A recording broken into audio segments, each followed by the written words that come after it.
Continuar viendo las ventajas de este concepto de vender CIF, comprar FOB, ¿no? En el caso, pues aumenta la seguridad de cobro, esto cuando contratamos el seguro, que es lo que comentábamos antes. O sea, tenemos la seguridad de que la mercancía viaja correctamente protegida. Y en el caso, en el ejemplo que poníamos, ¿no?, una venta FOB en que tenemos derecho de cobro, pero si por una circunstancia fatal el comprador no tiene capacidad de pago, por lo menos nos queda el seguro, la seguridad de que hemos contratado por nuestra cuenta el seguro. Y si el seguro lo hemos contratado localmente, a pesar de que el pago sea debido al comprador, al que es quien tenía la obligación de pago a nosotros y la aseguradora al comprador, pues seguramente podemos arreglar entre todos que ese pago que iba al comprador nos venga a nosotros porque el comprador no nos ha pagado. Eso pues seguramente lo podemos hacer a través del contacto con nuestra compañía aseguradora, ¿no? Mejora las condiciones de financiación. Este también es un... ahí podríamos decir, eso no es ni mucho menos automático, pero sí que los bancos deberíamos tenerlo en cuenta. Si decimos que es mucho mejor para el vendedor vender CIF que vender FOB, entonces los bancos también deberían preferir, a igualdad de condiciones, una operación que fuera una venta CIF a una operación que fuera una venta FOB, porque en la venta CIF el banco sabe que esa operación está más bien atada, y si está más bien atada hay más posibilidades de cobro, y si hay más posibilidades de cobro eso es mejor para el banco. Luego la financiación debería ser más fácil cuando estamos, o por lo menos lo podemos argumentar por la parte de la empresa, pues decir, hombre, esto es CIF, no es FOB, es mejor para el banco. Y si hay un crédito documentario, pues además, eso, si estamos haciendo la venta CIF, como estamos contratando el transporte, lo estamos contratando nosotros, el documento de transporte que necesitamos para el crédito documentario lo estamos obteniendo directamente del transportista contratado por nosotros, que si es una venta FOB, como el transportista lo contrata el comprador, pues la capacidad de influir sobre ese documento que vamos a necesitar que sea correcto y cumpla con el crédito documentario será mucho menor que si el contrato de transporte lo estamos teniendo nosotros directamente con el transportista y con la aseguradora. Además, en el caso, vamos a ponerlo en el caso del comprador. Si estamos comprando FOB, esto es una compra FOB, pues no hay sobrecostes imprevistos. ¿Qué es eso? Bueno, esto es una práctica que ha tenido una cierta generalización. A veces, pues, quizás se hayan encontrado que compran algo a China. El país más típico para esto es China. Compramos algo a China. Y entonces el chino A nos lo pone, nos dice, esto te lo vendo FOB por 120. ¿Vale? Por tanto, 120 y yo contrato transporte y seguro. Yo tengo que sumar a eso lo que me cueste el contrato del seguro, ¿vale?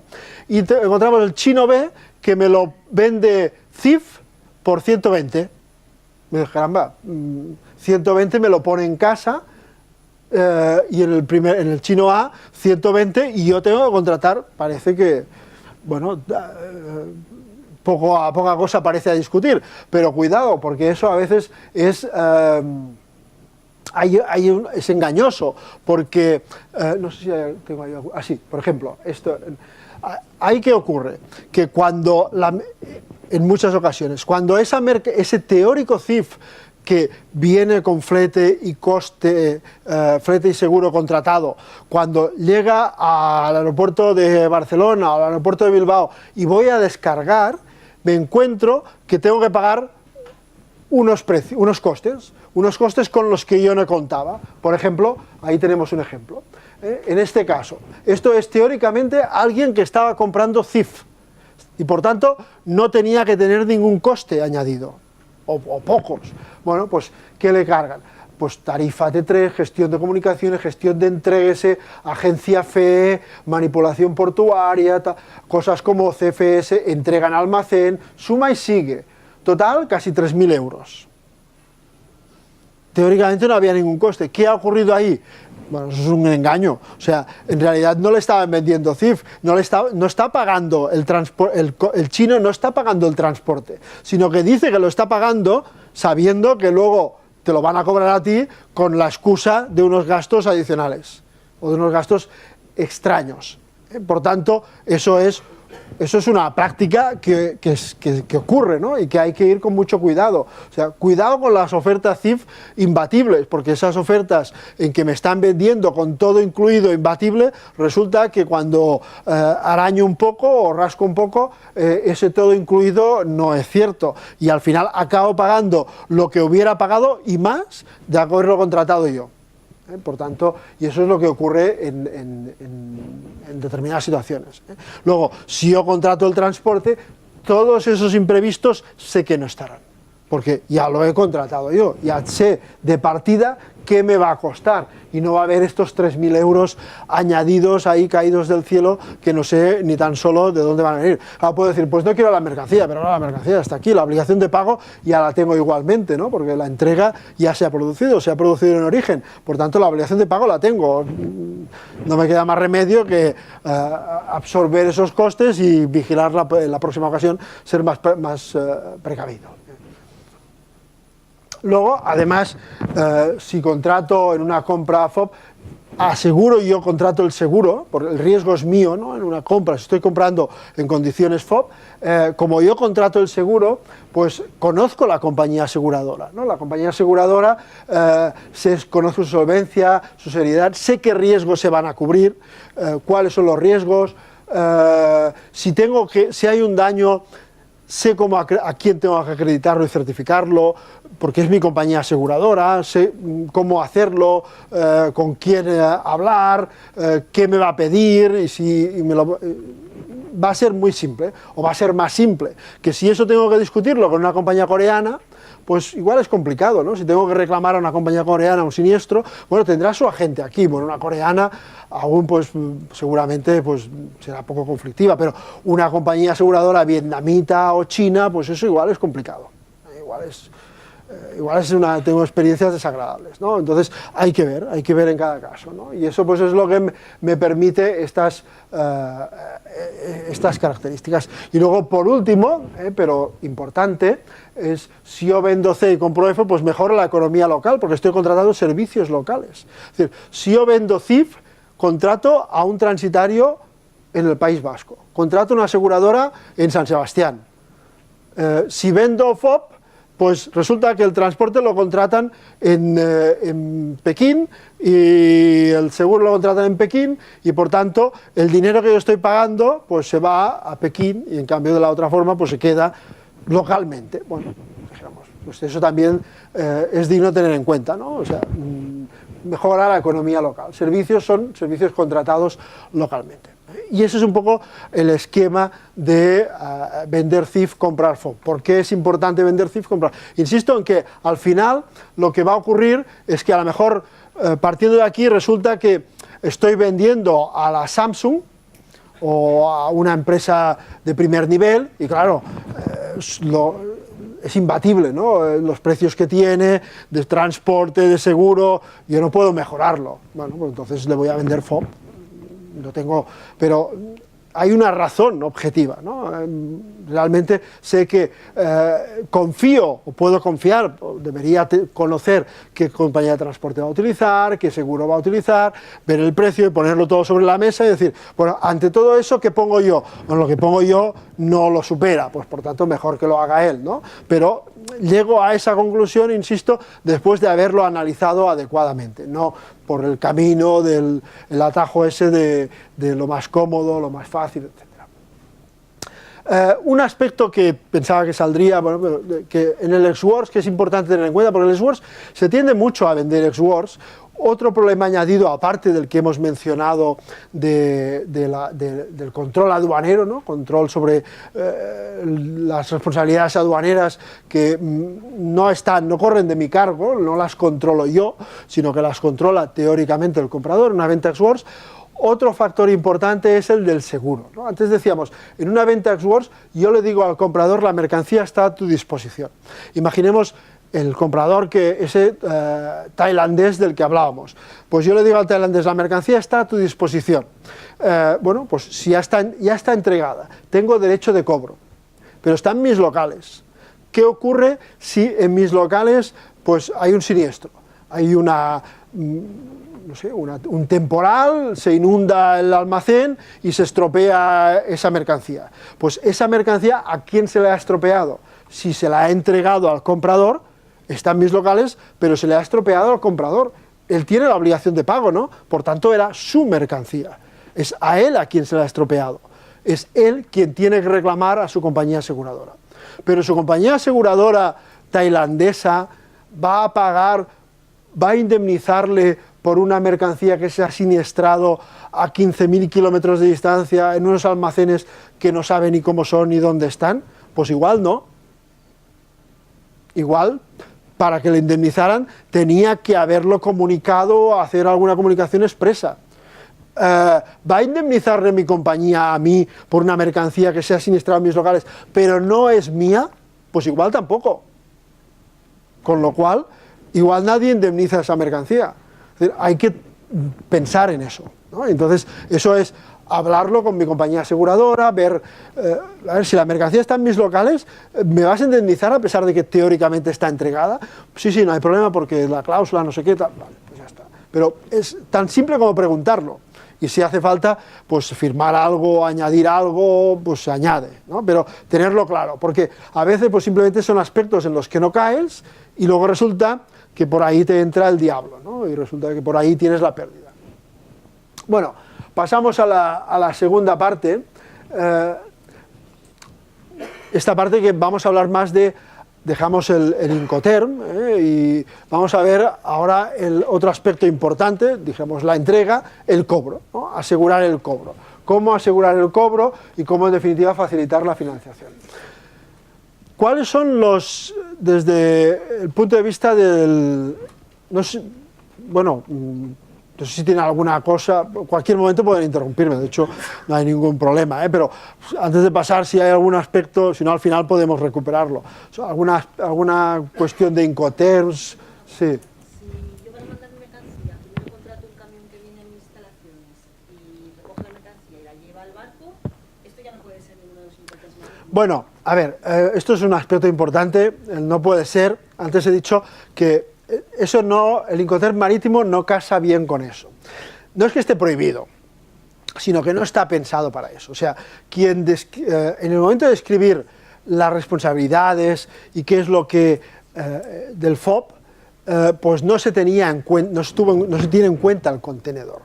Para lo que ocurre y lo que ocurre con el tráfico de contenedores, eso se tiene en cuenta en el FCA. Por tanto, si yo vendo por contenedor y contrato con FOB o CIF, es decir, uno no marítimo, ¿qué puede ocurrir? Lo que puede ocurrir es que no me dé respuesta a todas las situaciones que pueden ocurrir, porque ese Incoterm no está pensado para ese tráfico.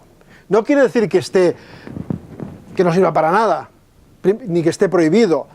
Las partes hacen lo que quieren, como si quieren contratar el BOF, es su problema.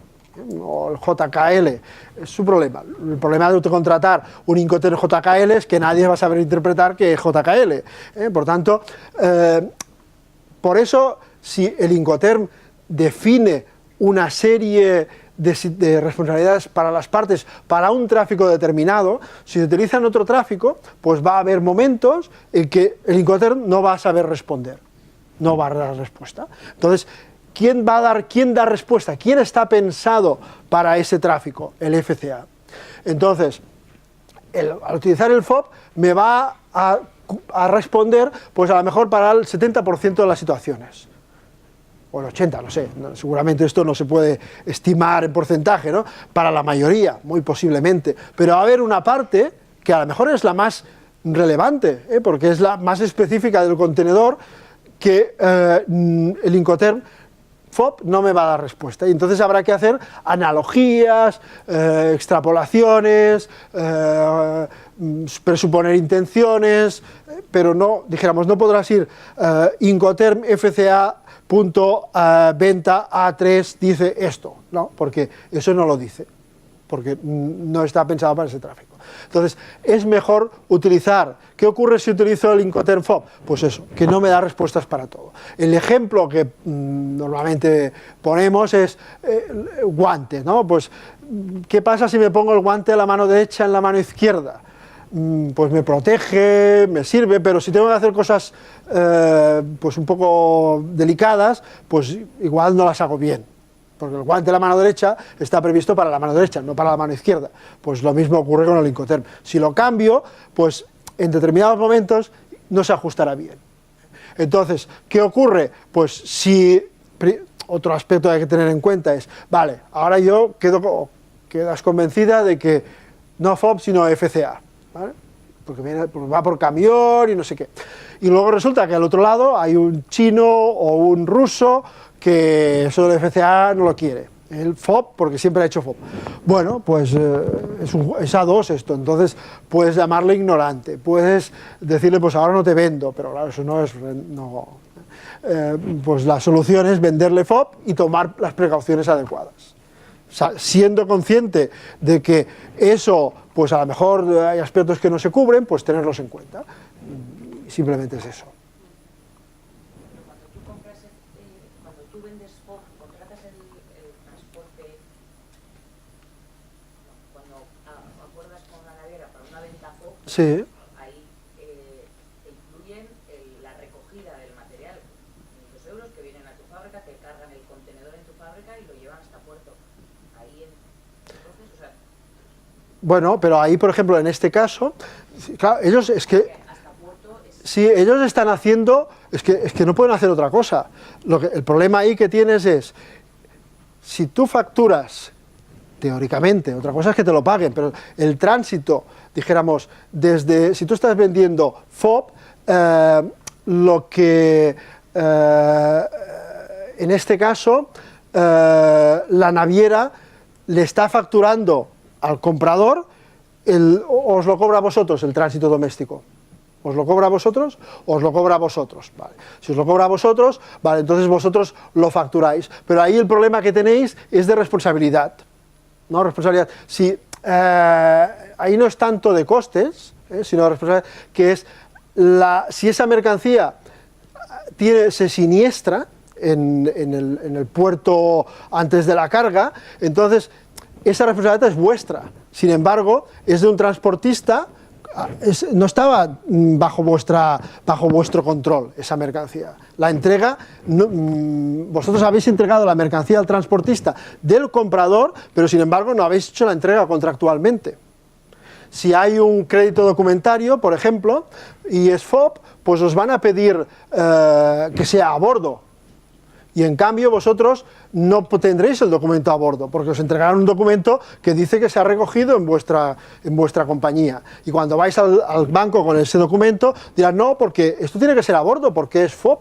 Y por tanto, y vosotros iréis al transportista y le diréis, me hace falta que esté a bordo. Y el transportista es que todavía no está, bueno, el transportista, que se supone que sí que seguiréis teniendo contacto, no os puede poner el a bordo, porque no está a bordo, y entonces ahí tendrá que, pues a lo mejor os pone el a bordo porque el crédito vence hoy o mañana y hay que entregar el documento y la mercancía no estará a bordo hasta el miércoles de la semana que viene y os ponen el a bordo y entonces lo entregáis al banco y cobráis. Pero si hay un siniestro y resulta que además de la disputa o de la duda sobre de quién es la responsabilidad, vosotros podéis decir, bueno, vale, está de mi lado, por tanto me paga mi compañía aseguradora, pero resulta que has cobrado un crédito documentario con un documento fraudulento que decía que era a bordo cuando no estaba a bordo, bueno, ahí tienes un problema de 3 pares de narices.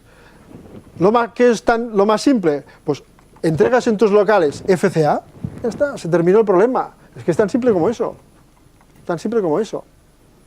FCA mis locales y todo lo demás se desvanece. Eso es lo que decíamos, de ajustar.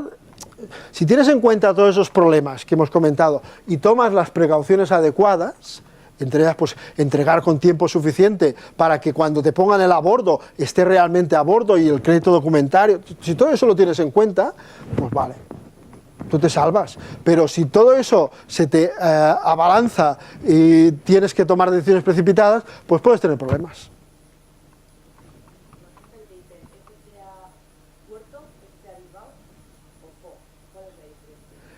Bueno, FCA no hace falta... FCA es entrega al transportista, al primer transportista. Entonces, puede ser... sí, FCA, pues FCA Bilbao, si es FOB Bilbao, es FOB Puerto de Bilbao. No tiene FOB, solo puede ser puerto. ¿Vale? FOB es a bordo del buque. A bordo del buque, por tanto tiene que estar cargado, tiene que estar a bordo. Y entonces el Bill of Lading tiene que tener la anotación a bordo. Debe ser un documento que acredite que la mercancía está a bordo. En FCA no hace falta que esté a bordo.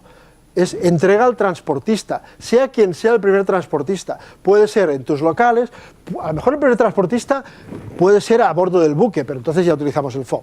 Pero normalmente será, a lo mejor en el puerto, en el mismo puerto, pero no a bordo, sino que yo lo llevo al puerto y lo entrego en una terminal. En una terminal lo dejo ahí, y ahí está el transportista a 15 metros del barco, pero no está en el barco, está en el puerto. Entonces, entre el puerto y el barco, entre el transportista y el barco, no solo hay 15 metros, sino que hay toda una serie de manipulaciones, hay unos 3 días, 5 días, todo eso son riesgos que en el FOB están de tu lado, en el FCA están del otro lado. Entonces, si yo dejo la mercancía al transportista que el otro ha contratado, ¿claro? Imaginemos, eso es como el contenedor, ¿no? El contenedor es una unidad, se cierra y llega a destino y se abre. ¿Verdad que no tiene mucho sentido decir, pues nos partimos el contenedor y yo me hago responsable hasta que cruza, no sé, el paralelo 27, el meridiano 27, hasta que cruza el meridiano 27, ahí yo me hago responsable. No tiene, porque es una sola unidad, ¿no? Entonces no tiene mucho sentido partir esa entrega que es única en un punto tan arbitrario como es el meridiano 27. Pues si eso es cierto para el meridiano 27, es cierto desde el momento en que se cierra el contenedor. 2 metros más para allá y es igual de cierto. Luego, desde que se cierra el contenedor, eso es una unidad que lo lógico es que se mueva como tal, ¿no? Se mueva como tal y va todo a una parte o todo a la otra, pero partirlo, ¿qué pasa si la mercancía es perecedera y en el puerto de Bilbao está conectada a sistemas eléctricos y hay una bajada de tensión y se estropea la mercancía? ¿La ha entregado o no la ha entregado? Si yo he vendido FOB, no la he entregado, pero si eso resulta que el transportista lo está contratando el comprador y es el transportista el responsable de haberlo conectado adecuadamente o no, ¿no sería eso más riesgo del comprador que no mío, que yo se lo he entregado? Pues de eso va a FCA FOB. Cortar bien, FCA te permite cortar bien y distinguir bien las responsabilidades, porque si ese ejemplo que ponemos, ¿no? Si es el transportista que no ha conectado bien, pues el operador del transportista, pues resulta que no le ha dado el interruptor y pues mira, se ha estropeado. Pues eso es responsabilidad del transportista. ¿Quién le puede exigir? Pues claro, si lo lógico sería FCA, es su riesgo, ha habido un daño, la compañía aseguradora le indemniza a él, la compañía aseguradora busca responsables, el transportista que lo ha contratado él es el que ha tenido el problema y por tanto busca la indemnización la compañía aseguradora del transportista. Bueno, todo entra en un orden, ¿no? FCA con el CIF, CIF. El CIF está relacionado con el FOB. CIF-FOB sería lo marítimo. El FCA está relacionado con el CIP, que sería lo de contenedor, ¿vale? O sea, el FOB, por decirlo simple, el FOB en contenedor se llama FCA y el CIF, acabado en F, en contenedor se llama CIP. CIP. Por tanto, FCA-CIP sería la familia contenedor a lo que el FOB-CIF es a la familia entrega a bordo. Más o menos. ¿Sí?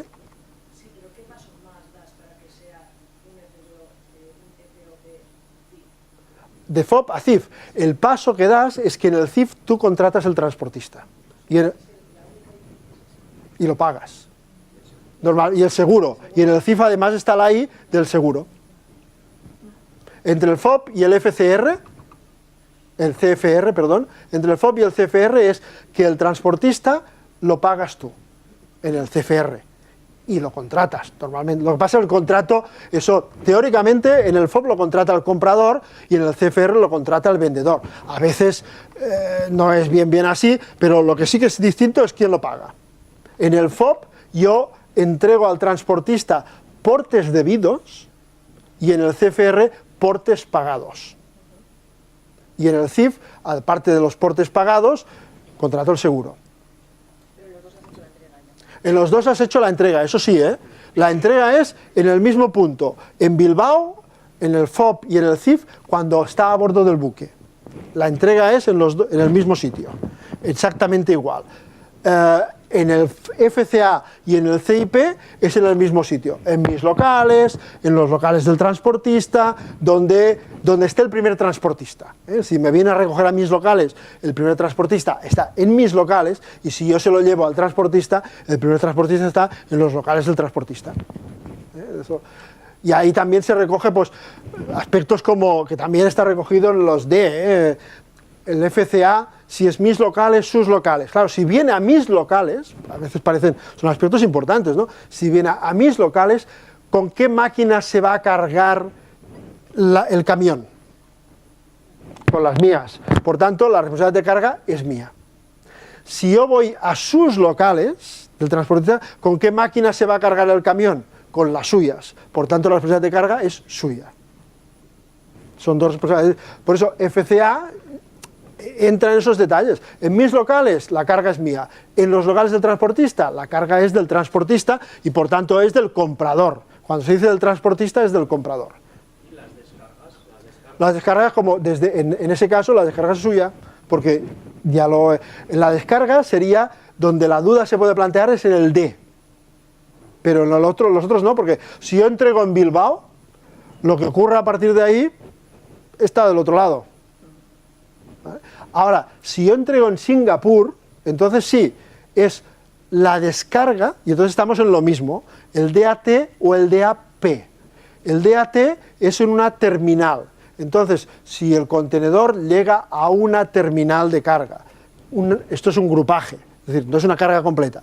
Si es un grupaje y llega y se desconsolida, se desagrupa en una terminal de carga, entonces, ¿qué ocurre? En la terminal de carga se abre y ¿quién descarga? La terminal. ¿Vale? Por tanto, la descarga es de la terminal, es del vendedor. En cambio, si es una carga completa, eso se lleva a los locales del comprador normalmente. Y ahí se abre el contenedor. ¿Quién descarga? El propio comprador. Luego la descarga es del comprador, en el DAT o en el DAP. Depende de dónde se descargue. Porque en el caso del DAT, como se descarga en un terminal, y lo que comentábamos antes, la logística es una unidad, ¿no? Entonces, desde que se encarga la logística en origen hasta que se desconsolida en destino, todo eso va junto. Entonces, no tiene sentido decir, todo es responsabilidad del vendedor, excepto la operación de descarga en el terminal. No, porque si el terminal forma parte, el terminal de destino forma parte de toda la logística, no tiene sentido decir, pues el último, es como si dijéramos la descarga, pero el último palmo es del comprador. Sí que lo podemos decir, ¿no? Es decir, bueno, esto es 1,5 metros la descarga, pero el último palmo, si el accidente es el último palmo, es del comprador, y si es todo lo de antes, es del vendedor. Lo podemos decir, pero son ganas de complicar la vida al mundo. Si entras a una especificación más clara de lo que es un DAP, sí que te dice mercancía sobre camión del puerto. O sea, la letra pequeña dice eso.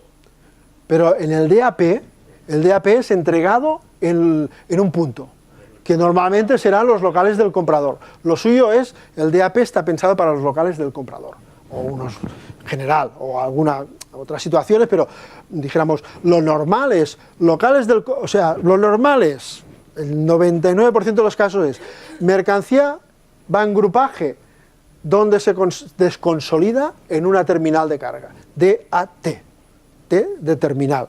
La mercancía es carga completa, va a los locales del comprador, Esto es DAP, P de punto, que puede ser, en este caso, un punto del comprador. Eso es lo normal. El 99%, luego hay un 1% que son situaciones distintas. Bueno, pues luego habrá que decir DAP, pero no sé qué. Pero eso es el 1%. Pero el 99% es o cae en un lado o cae en el otro. Y por tanto no hay que ponerle coletillas. Luego hay los casos en que no. Entre el DAP y el DDP, la única diferencia, siempre que el Como punto elegido sea el mismo, siempre que el punto sea el mismo, es la aduana. de importación. Sí, las responsabilidades de importación. Por eso hay que ir con mucho cuidado con el DAP y con el DDP. Con los dos hay que, por ejemplo, hacer una entrega DDP, pues esto es justo lo contrario del ex-works, o sea, te obliga a responsabilizarte del despacho en destino, con lo cual eso puede ser complicado. A ver, en Estados Unidos o yo qué sé, o en Marruecos, que lo tenemos aquí al lado, a lo mejor lo tienes muy fácil, pero la primera operación con Indonesia, pues igual te metes en un lío impresionante. En el DDP, tienes que tenerlo claro. Por tanto, ahí, si yo quiero contratar DDP, debo hablar con un buen transitario que me diga, pues mira, para despachar en Indonesia te va a hacer esto, tal, y puedes hacerlo si no hay problema.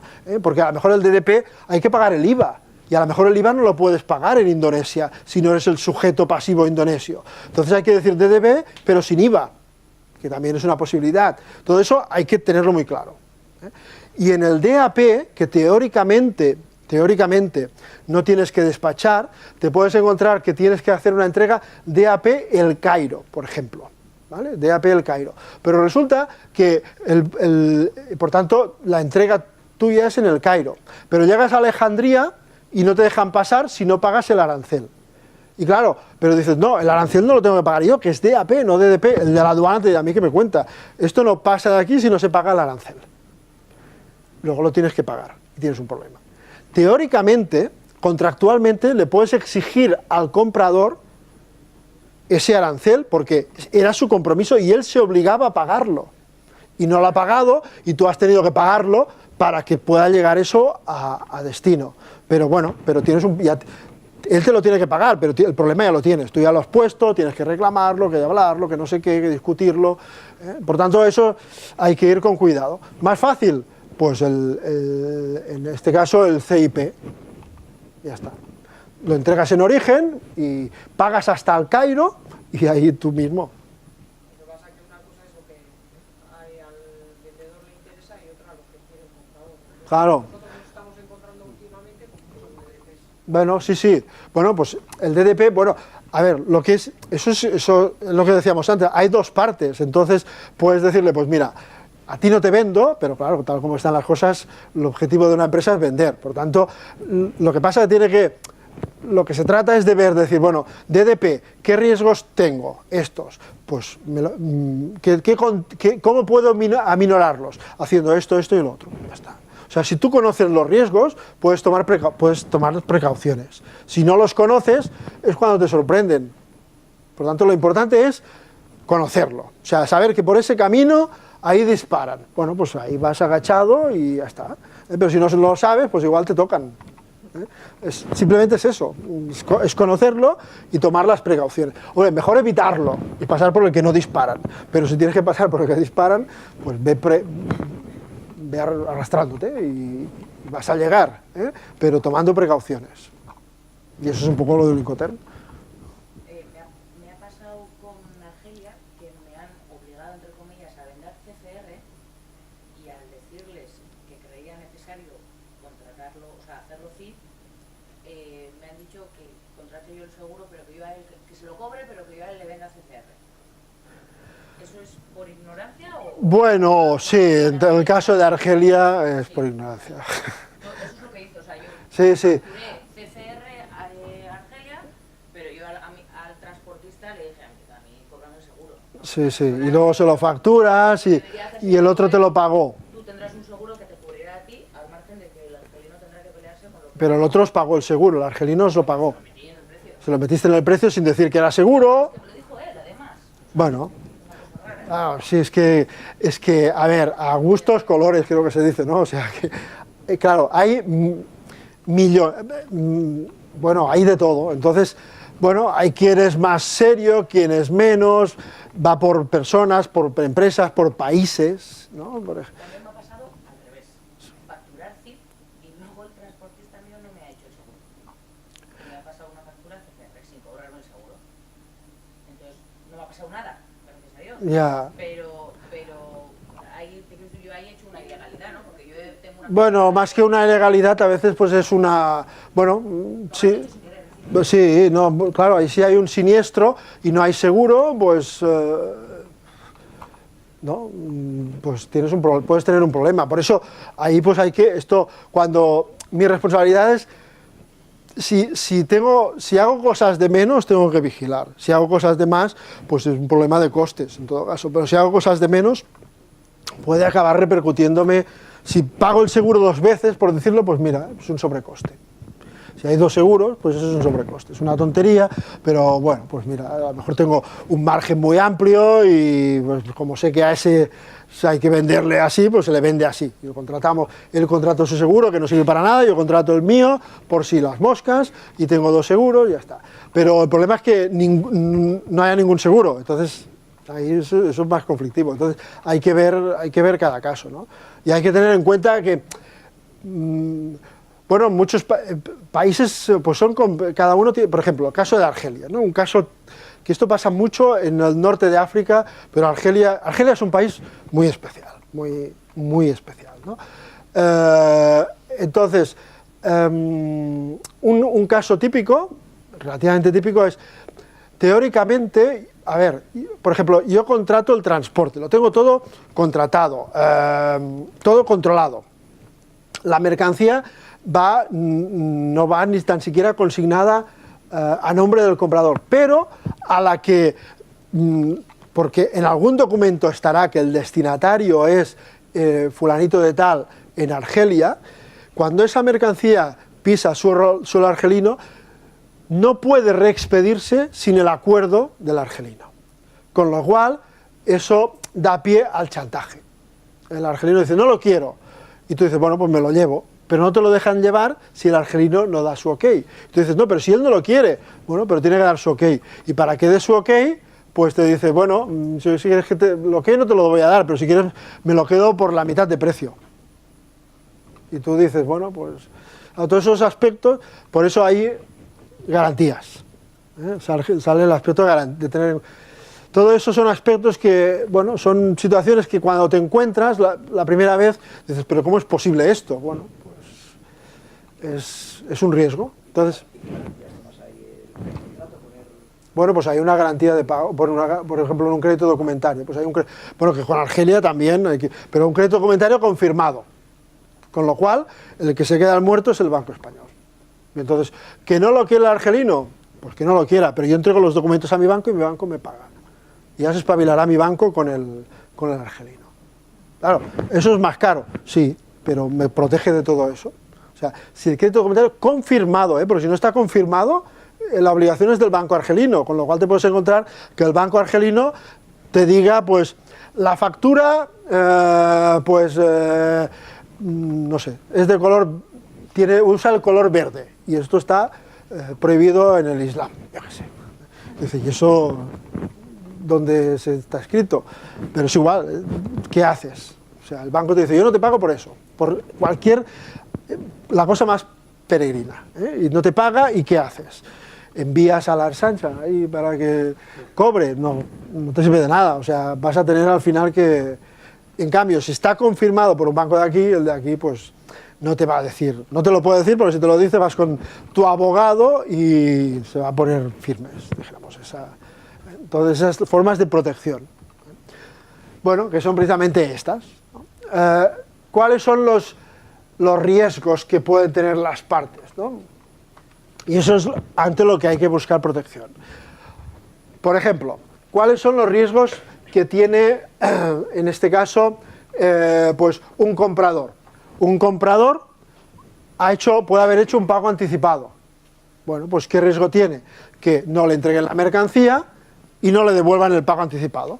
Por lo tanto, hay un riesgo de devolución del pago anticipado. Hay un riesgo de que no me entreguen la mercancía, ¿no? Porque, bueno, si dices, si no me la entregan no la pago, pero puedo tener toda una serie de compromisos, ¿no? Tengo que construir un edificio y necesito una máquina, y si no tengo la máquina, pues no lo construyo, y si no lo construyo, tengo que indemnizar a no sé quién. Por tanto, la entrega es importante. Tengo el riesgo de que no me entreguen, en tiempo y forma. Si me entregan si compro una máquina, esa máquina pues tiene que funcionar, y a lo mejor hay contractualmente un acuerdo de que durante 2 años me va a reparar y a garantizar que cualquier incidente en la máquina me lo va a reparar y me va a hacer las sustituciones. Bueno, la garantía de una máquina, pues bueno, mantener y reparar esa máquina, eso es un riesgo que tengo como comprador. ¿Cuáles son los que tengo como vendedor? Bueno, el primero es, si yo vendo, que no me paguen. Ese es el más claro, ¿no? Por lo tanto, riesgo de que no me paguen. Pero también tengo el riesgo de que a lo mejor no llego a entregar, pero he hecho una máquina a medida para ese hombre. Y ese hombre, antes de que yo le entregue, desaparece del mapa. Ya no, la empresa cierra. ¿Qué hago yo con esa máquina a medida para ese hombre cuando el hombre ese ya no existe? No encontraré un segundo. Si yo vendo algo una commodity, que puedo venderlo a A o a B, pues si ya no lo quiere, lo puedo vender a B, el riesgo es poco. Pero si le vendo algo a A que es para A, que lleva el nombre de A, como no lo quiera A, B no lo va a querer. Entonces ahí tengo un problema de cancelación del contrato, por razones comerciales, políticas, ¿no? Una sanción del país, ¿no? Tengo que vender algo a Rusia, bloqueo, ostras, y ahora no puedo venderle, y ya lo tengo todo a punto, y resulta que no puedo enviarlo. Bueno, no es que el ruso no lo quiera, sino que precisamente hay un bloqueo, bueno, no sé, es medio el caso, ¿no? Bueno, pues puede ocurrir estas situaciones, eso me provoca una pérdida. Bueno, pues todo esto yo puedo buscar formas de protegerlo a través de garantías. A través de garantías bancarias. Entonces tengo, por ejemplo, la garantía del lado de arriba son las garantías a favor del comprador, ¿no? Esa de que no me van a devolver lo que he pagado anticipadamente, pues hay una garantía que se llama de devolución de pago anticipado. Bueno, pues una garantía que te garantizan que te van a devolver el pago anticipado en caso de que no te entreguen la mercancía por la que has hecho un pago anticipado. Es una garantía, que es la que se llama repayment, en terminología así internacional. Luego tenemos la garantía de ejecución, de normal, ¿no? De que te entreguen la mercancía. Es la que aquí aparece como performance. La de, pues me tienen que entregar la mercancía bien. Y resulta que me la entregan. No que no me la entreguen, puede ser que no me la entreguen, pero me la entregan, pero no es la adecuada. Yo había pedido 3.000 zapatos para mujer, tallas tal y cual, y me han entregado 2.500 y además no son para mujer, sino que son de hombre y que no son las tallas y no sé qué. Por tanto, no es que no me hayan entregado nada, sí, pero no me han entregado lo que quería. Entonces eso me produce un daño que puede ser total o puede ser parcial. No sé. Bueno, pues eso me cubre, esa garantía me repara el daño sufrido en caso de que no me indemnice directamente el vendedor, que también puede ser que me indemnice directamente, ¿no? Pero si él no me indemniza, pues yo voy a un banco y exijo que me indemnice. La warranty, esto es la garantía de la máquina de funcionamiento, ¿no? O sea, esta es la de la lavadora, ¿no? Tengo una lavadora y tiene 2 años de garantía, pues eso es la warranty, pero para una máquina. Y la bid, que está al principio, esa es la de licitación, esa es para licitaciones, es previa a la entrega. Probablemente esto pues se utiliza en contratos internacionales, ¿no? Normalmente pues puede ser, se construye una terminal en el puerto de Barranquilla, una terminal nueva, y el Ministerio de Infraestructuras y Puertos de Colombia convoca una licitación internacional, un concurso internacional, y se presentan 15 empresas.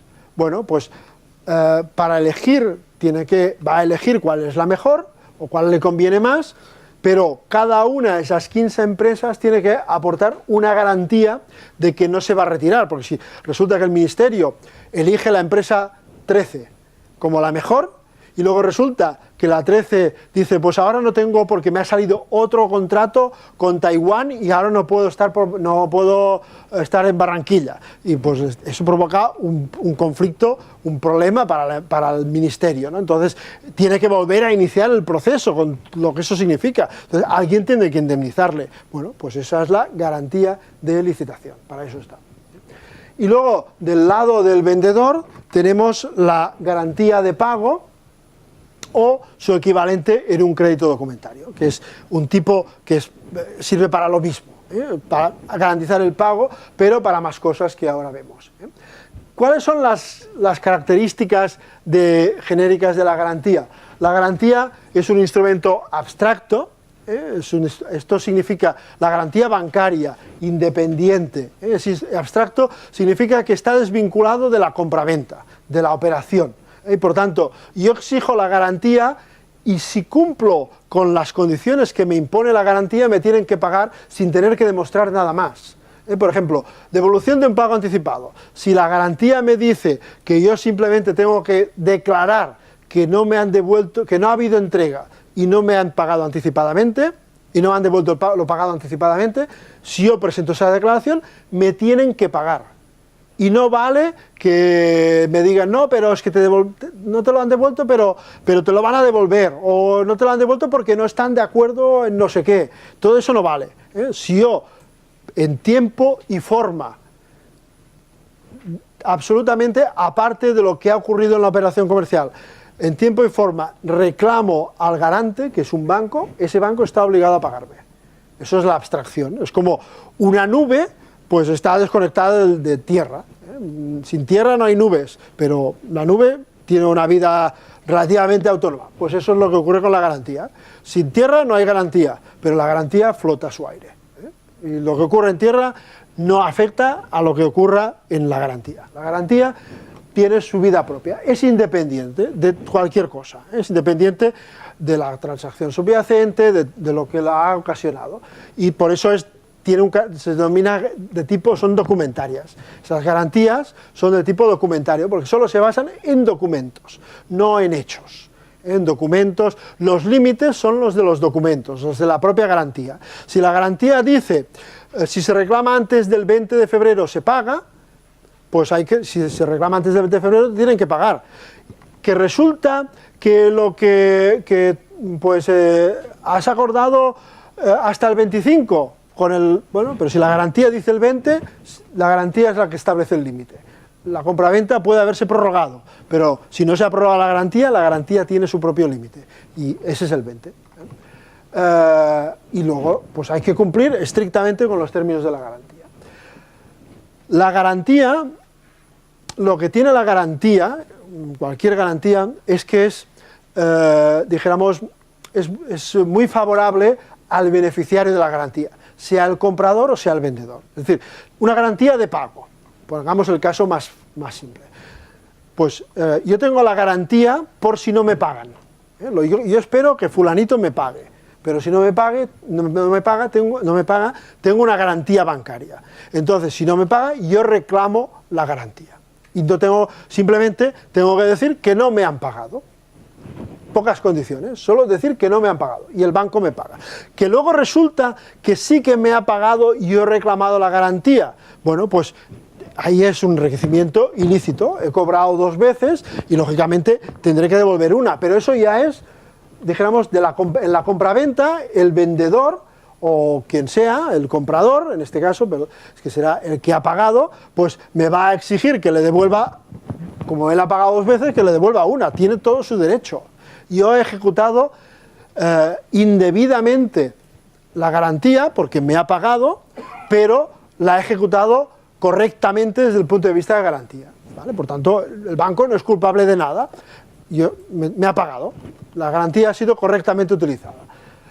Eso es, dijéramos, mi máximo, a lo máximo que puedo aspirar como vendedor, ¿no? A poder reclamar sin tener que explicar nada. Es primero reclamo y luego, primero cobro y luego discutimos. Esa es la idea, ¿no? Yo cobro y luego hablamos. ¿Que me has pagado? Sí, pero no me pagaste a tiempo, o no me pagaste la cantidad de vida, o lo que me pagaste no es esto, sino lo que me debías de la otra. Pueden salir 30.000 cosas, ¿eh? Pero primero cobro y luego discutimos, ¿vale? Eso es la garantía.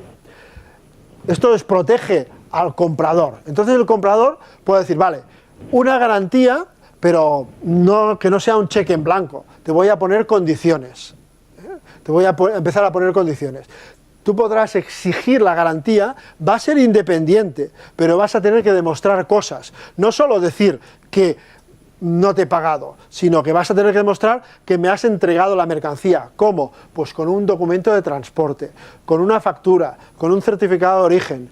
Voy a poner condiciones. Y eso además va a tener que decir que se ha embarcado de esta forma, de esta otra. Bueno, cuando a la garantía le empezamos a poner condiciones, estamos ante el crédito documentario, que se establece, es la garantía que restablece un cierto equilibrio. Mientras que la garantía está muy, muy escorada del lado del interés del vendedor, el crédito documentario un poco se nivela, se busca, se reequilibra el interés de las dos partes. Uno tiene un derecho abstracto, sin tener que dijéramos, solo sabe que cumpliendo unas determinadas condiciones va a cobrar, por tanto eso está bien para el vendedor, y para el comprador sabe que él va a tener que pagar, pero que va a poner unas condiciones para que ese pago pueda producirse, y esas condiciones son pues demostrar con documentos que ha ocurrido toda una serie de hechos, y eso es el crédito documentario, ese equilibrio. Entonces, el crédito documentario, en definitiva, es una garantía de pago que, como ya contiene los documentos que necesita el comprador, pues ya se convierte además en medio de pago, ya que los documentos imprescindibles que necesita el comprador son los que se van a presentar en el crédito para demostrar que se han cumplido las condiciones. Eso ya sirve para cobrar, ya no hace falta esperar. En una garantía yo espero la transferencia, y si no recibo la transferencia tengo la garantía. En el crédito documentario, como yo ya tengo que presentar los documentos que acreditan que estoy entregando, ya lo utilizo como medio de pago. Luego, esa característica ya lo convierte, mientras que la garantía está por si acaso, el crédito documentario no está por si acaso, está para cobrar. La garantía está, lo que yo espero de una garantía es no tener que utilizarla, ¿no? La garantía de la nevera, pues espero no tener que utilizarla, lo que espero es que la nevera funcione. Por lo tanto, la garantía está por si pasa algo. El crédito documentario no, es para utilizarlo, para utilizarlo. Y entonces el crédito documentario es un compromiso de un banco para honrar una presentación conforme.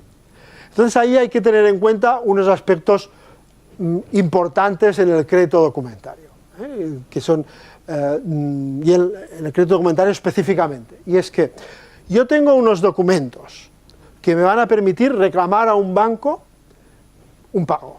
Eso es lo que pide el crédito documentario, ¿no? El crédito documentario me pide este documento A, B, C, D, y eso es lo que tengo que aportar para que el banco esté obligado al pago. Entonces, la cuestión es, esos documentos yo ya los tengo que presentar al crédito, pero ¿dónde? ¿Dónde está el crédito? ¿Está en San Sebastián o está en Singapur? ¿Dónde está la ventanilla de presentación?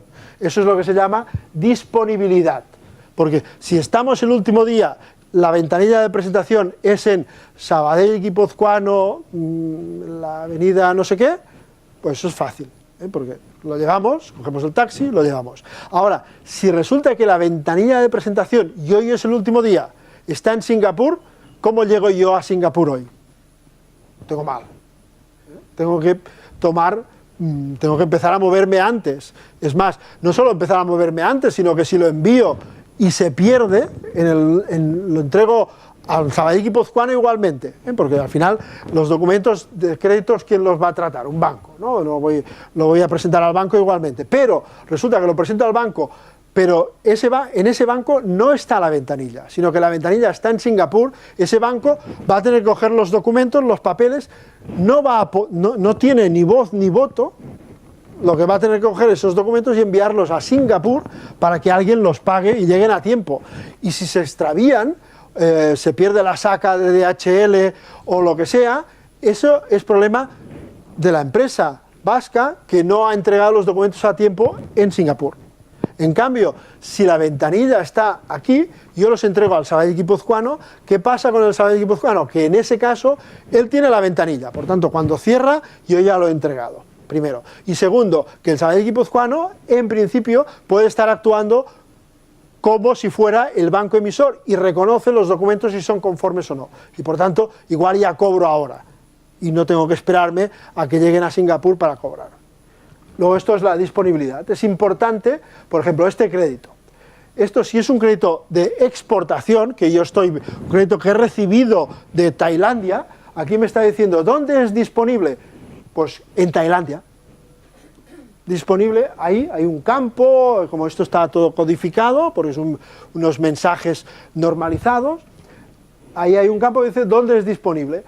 En Bangkok Bank de Bangkok. Luego, la ventanilla está en Bangkok, los documentos tienen que llegar a Bangkok, y hasta que no lleguen a Bangkok, nadie podrá decir que se han entregado al crédito y nadie podrá opinar sobre esos documentos. Entonces, Sabadell guipuzcoano los va a recibir, nos va a asesorar, pero lo que diga él no compromete a nadie, no nos salva de nada, nos ayudará. Nos dirá, esto mejor que sea así que asá, esto me lo pones en mayúsculas o en minúsculas, o arriba o abajo, nos dará todo su conocimiento, pero eso no obliga a nada. Yo no he cumplido hasta que no lleguen a Bangkok.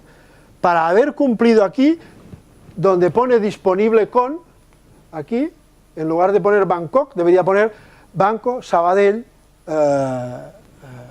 España o San Sebastián o lo que fuera. Entonces sí, eso significaría que el punto de entrega es en San Sebastián y se reconoce la bondad de los documentos y por tanto también el riesgo de pérdida lo asume la otra parte y no yo una vez lo he entregado en San Sebastián. Esto es dijéramos, donde es disponible, como pues para pago diferido y a 90 días de fecha de embarque. Pero lo más importante desde el punto de disponibilidad es lo otro. Entonces, Sabadell guipuzcoano puede ser el banco donde el crédito es disponible. Por tanto, donde yo dispongo, donde puedo ejecutarlo. Entonces ahí se plantean dos situaciones. Yo lo presento al Sabadell guipuzcoano. ¿Está obligado el Sabadell guipuzcoano a pagar o no? Sabadell guipuzcoano tiene de entrada una potestad, puede pagar, pero salvo que no haya confirmado, no está obligado a pagar. Entonces, dependerá de la situación, dependerá de si esto viene de un banco, imaginemos pues esto, créditos, ahora ya, Rusia, ¿no? Cuando empezaron los problemas, pues si esto era disponible con Sabadell guipuzcoano, pues a lo mejor se presentaban los documentos y había pues una incomodidad a pagar, se reconocían los documentos como buenos, quedaban entrados en el crédito documentario y por tanto el riesgo ya no era de la empresa exportadora, no hay problema, pero Sabadell guipuzcoano dice no, yo los envío a Rusia y que él sea el que se comprometa al pago. Yo no quiero comprometerme por cuenta del ruso, porque la situación es conflictiva en estos momentos. En cambio, si he confirmado, quiere decir que ya he prometido antes. Luego, lo que ocurra, a partir de ese momento, ya no puedo decir, uy, es que ahora en Rusia pintan bastos. No, si pintan bastos, haberlo pensado antes. Una vez he confirmado, la obligación pasa a ser mía. Si los documentos son conformes, el banco está obligado a pagar. Por tanto, son dos situaciones distintas. Normalmente, si es disponible con Sabadell guipuzcoano, en general, si los documentos son buenos, pues el banco va a pagar o va a comprometer el pago, en general. Siempre hay excepciones, porque claro, no todos los bancos son lo mismo. Por ejemplo, no es lo mismo un banco argelino que un banco sueco. Por tanto, vamos a ir con mucha más precaución con un banco argelino que con un banco sueco. Con un banco sueco, pues, o alemán, pues va a ser miel sobre hojuelas. Con un banco argelino vamos a ir con 4 pares de ojos. Si son 8 pares, mejor que 4. Por tanto, son situaciones distintas. Pero, en principio, si no ha confirmado esa potestad, pues se va a utilizar, en general. Ahora, si ha confirmado, no tiene el banco no tiene escapatoria. Si los documentos son conformes, tiene que pagar. Eso es la confirmación. Pero si no son conformes, Ah, no, si no son conformes, no. una reserva, también dependemos del banco de origen. O sea, Claro, si hay una reserva... estuviera confirmado desde el principio. Exacto. Lo que pasa que si hay una reserva y está confirmado, tiene que ser una reserva seria, ¿eh? Porque hay a veces reservas que no son serias. Entonces, también el hecho de que sea confirmado nos garantiza que nuestro banco, en principio, las reservas que va a poner las vamos a poder discutir, ¿eh? Y el banco, pues, evidentemente, pues igual que yo las puedo discutir, el banco me puede acreditar y decir, mira, no, porque hay esta práctica, esta situación y tal, me lo demuestra. Entonces, pues yo puedo estar de acuerdo o no, pero esa posibilidad de discusión la tengo. Si es con un banco argelino o con un banco filipino, entonces puedo discutir igualmente, ¿no? Pero me van a hacer poco caso. Esa es un poco la situación. Entonces la confirmación es ese compromiso que se añade al del banco emisor y que obliga al banco a pagar, ¿eh? Eso en un crédito documentario. Que es importante que tener en cuenta que tengan las partes en el caso de un crédito documentario, para que todo funcione lo más óptimamente posible. Primero, antes decíamos, en la compraventa no basta con decir, vamos a pagar por crédito documentario, o quiero una garantía. No, hay que detallar. Hay que decir, crédito documentario, una cosa que ya hemos comentado es, crédito documentario disponible, ¿dónde? Eso hay que decirlo, por decir solo crédito documentario, no. Crédito, si ustedes venden, crédito documentario disponible con Sabadell y Guipuzcoano. Eso tiene que ser ya una frase hecha, ¿eh? Una frase hecha, porque decir solo crédito documentario y luego resulta que es disponible con el Banco de Singapur o con el Banco de Tailandia, tengo medio crédito documentario, ¿eh? Tengo algo, pero ese algo puede ser medio lleno, medio vacío, depende de quién esté al otro lado. En algunos casos puede ser medio vacío tirando a vacío del todo, ¿eh? Depende de quién está al otro lado. Por tanto, todo eso debo decirlo de entrada. En el momento en que estoy negociando, cuando ese primer intercambio de la oferta, la contraoferta, la aceptación de la oferta, la proforma, el pedido, ahí ya hay que poner ya hay que poner esas cosas. Hay que poner ley, jurisdicción aplicable, Incoterm y esto. Crédito documentario mínimo, los mínimos, donde es disponible, forma de disponibilidad, todo eso el banco nos va a asesorar. Ahí hay que, eso, negociarlo muy bien. Luego, si yo lo he negociado muy bien, el filipino, cuando va a su banco, el banco dice, yo quiero este crédito porque es el que me pide mi cliente en el País Vasco. Eso es lo que me pide, ¿vale? Y por tanto, mi proveedor en este caso, yo voy al banco y le pido este crédito documentario. Y el banco filipino, pues lo tiene claro. Por tanto, la solicitud es buena, es completa, ¿eh? Porque si yo no le he dicho nada al filipino, cuando el filipino va a su banco dice, quiero un crédito documentario, y el banco lo suyo es que le pida, ¿y cómo tiene que ser el crédito documentario? No sé, no lo hemos hablado. Tú mismo, lo habitual. Claro, lo habitual, ¿qué es lo habitual? Solicitud. Luego, otro aspecto importante es, cuando vosotros lo recibís, comprobar que eso coincide con lo que se ha pedido, y que todo lo demás es conforme.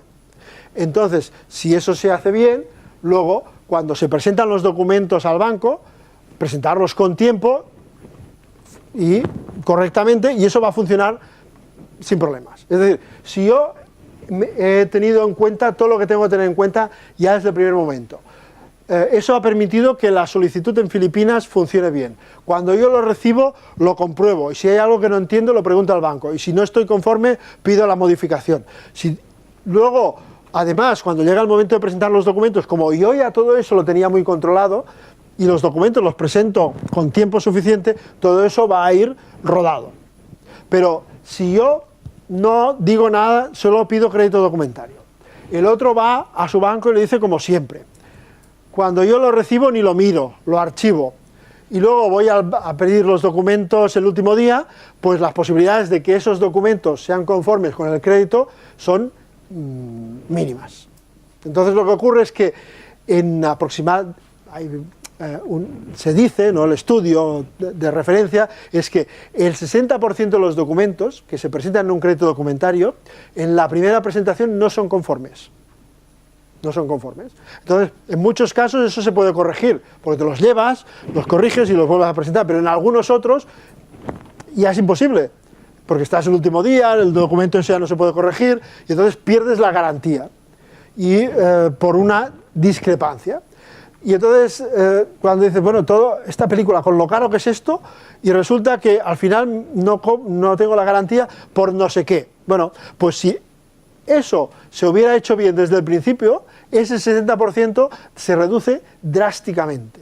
O sea, es prácticamente irrisorio si desde el primer momento nos hemos comprometido y tenemos ya incluso un modelo de crédito documentario que es el que queremos recibir o el que queremos emitir, depende del lado que estemos. Si tenemos un modelo y negociamos en base a eso, y cuando lo recibimos lo comprobamos y somos estrictos, y si no vamos al banco y el banco nos explica y nos lo dice y nos dice esta cláusula, cuidado que está mal redactada, o esta que es ambigua, o esta que no sé qué, todo eso lo tenemos en cuenta, luego al final la utilización, pues eso, será fácil.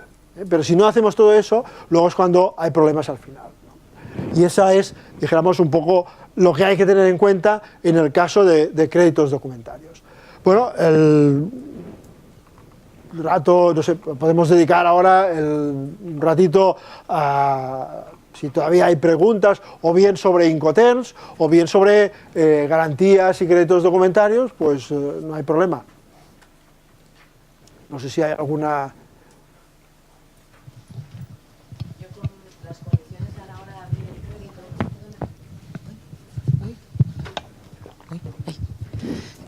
me ha pasado que nosotros cuando hacemos la oferta o el pedido, los kilos son teóricos, luego nunca coinciden. Además es materialmente imposible, o sea, no podemos saber los kilos exactos que va a salir. Entonces nos ha pasado varias veces, claro, al cerrarlo con una carta de crédito, cierras un importe, pero al final el precio va en relación a los kilos y ya hemos tenido descuadres. La última vez intentamos poner un +/- 5% para que tuviéramos ese margen, teniendo mucho cuidado. Pero tuve un problema porque no sé qué pasaba o sea, me llegaron a decir como que era mejor poner -0, es decir, no vas a vender menos de lo que dices, y poner más grande el porcentaje de más para tener un margen más alto, o si no, la otra opción era permitir embarques parciales.